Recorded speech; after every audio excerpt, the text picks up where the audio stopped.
career in a bit more. We've actually got him tonight in New York City for his only Canadian interview, and it's good to have him back in the program, Mr. George Galloway. How are you today, sir?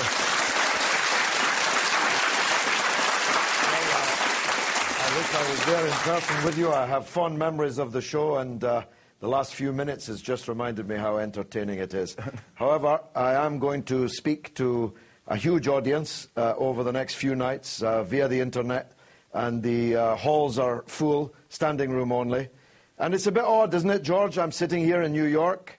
I've heard of being more royal than the king, even more Catholic than the Pope, but your government seems more concerned with national security issues than the United States of America. That's a bit of an odd state of affairs, no? It certainly is. Were you surprised by the court's decision today?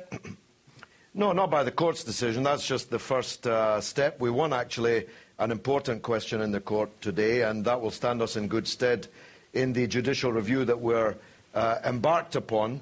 But I was extremely surprised by the government's decision to ban me.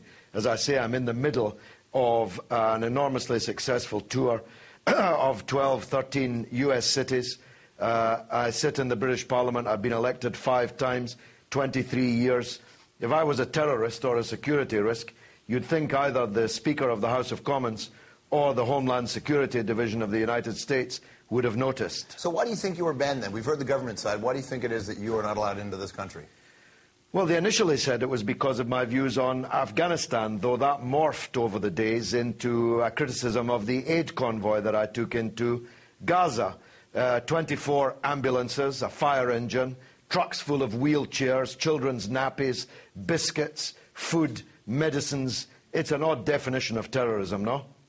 It's a complicated one. But what's interesting about the thing is that you made it a freedom of speech issue afterwards, didn't you? Like, you think this is about freedom of speech? Well, I don't think that there's an unlimited freedom of speech. I opposed, for example, the Holocaust-denying fascist Jean-Marie Le Pen's visit to Britain. If somebody's coming into your country to stir up racial hatred, then a country has a right to keep them out. But I'm a democratic elected politician of the left, an anti-racist to the marrow of my bones. What conceivable reason can there be to stop me touring Canada when I've toured it so many times before, appearing on flagship programs like your own, speaking in all the major cities? When did I become a terrorist? Well, but I mean, when you oppose the Dutch filmmaker from coming into the country in the past, I wonder, could it just be that this government at this point looked at some of the things you've said, and they have deemed that your opinions are not the kinds of opinions they want to allow into this country, and so using freedom of speech as, you know, like you said, it's not a guarantee, that the country just made the decision that Galloway should not be in here. And in that sense, does that make sense? Well, this is a minority government, here today, gone tomorrow, and I hope tomorrow comes quite quickly. And I think a lot of Canadians feel the same thing.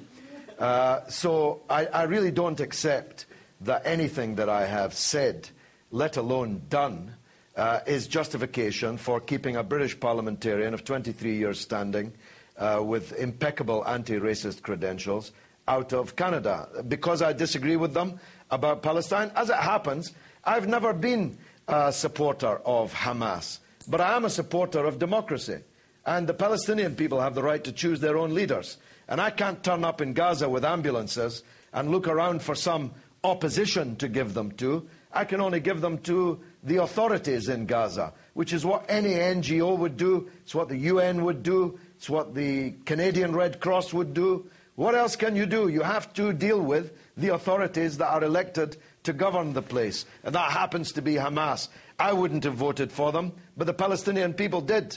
You know, and herein lies the problem. And I wonder, I mean, not you specific to this situation, but you specifically as a politician and being you know, elected for as long as you have been. This seems to be the challenge of trying to get anywhere with the discussion of the Palestinian situation with the Israelis, is that it seems like, I mean, I was reading on the blog post when you were banned, there was an enormous amount of people who were against the ban, there were an enormous amount of people who were. The rhetoric ranged from, this is a, you know, a savior of free speech to the JDL should just have a sniper take him out. Like, it was that insane, the level of discourse surrounding you being banned. And I sort of wondered, in the bigger picture, how can any politician ever get anything done as it relates to the Middle East, just recognizing the first 3 layers of the conversation are always seemingly hysteria?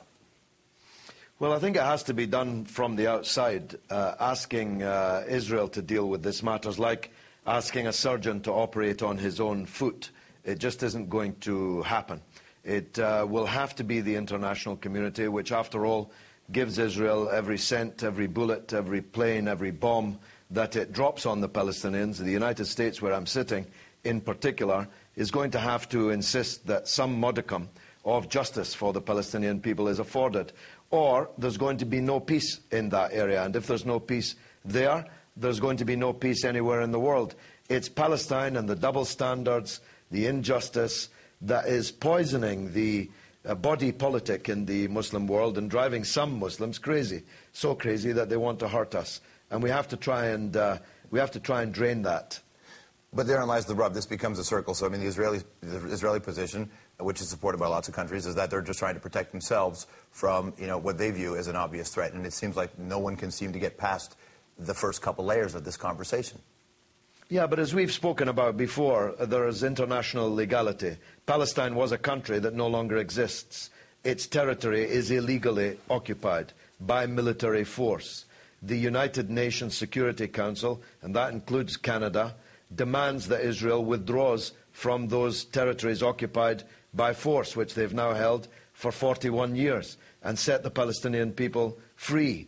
Now, these are facts. The Jewish Defense League, so-called, not very defensive, and certainly doesn't speak for most Jews that I know, is not prepared to accept that fact. But why should the Canadian government be led by such extremists? These people would be extreme in Israel, never mind in Canada. The vast majority of people in the world know that if there's no justice, there'll be no peace. And the Palestinian people are crying out for justice.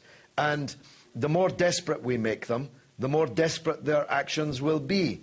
And that's why Hamas was elected, for example, because for 12 years, the Oslo Agreement, signed by President Arafat, wasn't implemented 1 centimetre, 1 iota, and the people despaired.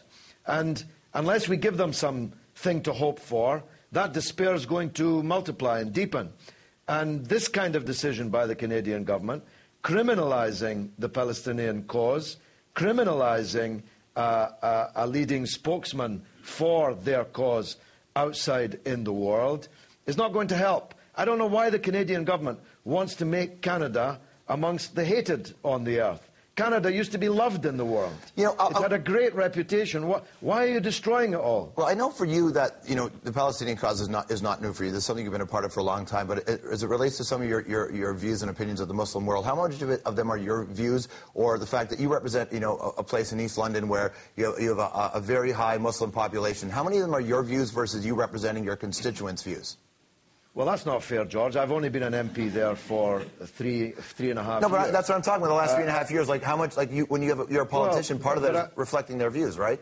But George, I've been a champion of the Palestinian cause for 35 years.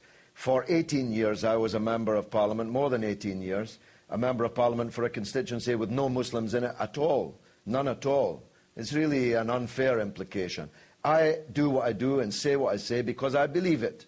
You may not agree with me, but please believe that I sincerely believe it.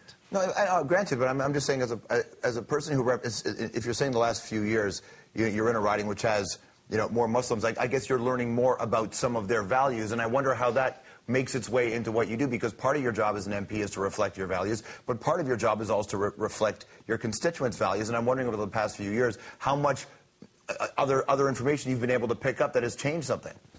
Well, no, my values have been the same since I was 18 years old. So I didn't need to sit for 3.5, 4 years in a new constituency in East London to learn anything about the Muslim world. I've been involved in it the best years of my life. And I really strongly urge people in Canada to see past this kind of flurry of accusation and defamation.